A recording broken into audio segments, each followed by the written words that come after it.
كان كل كلامك لعيوني، دلوقتي كلامك مش ليا،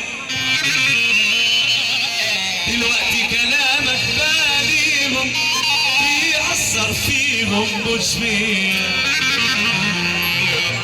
بكلم وجرياتي وكأنك مش جوا حياتي.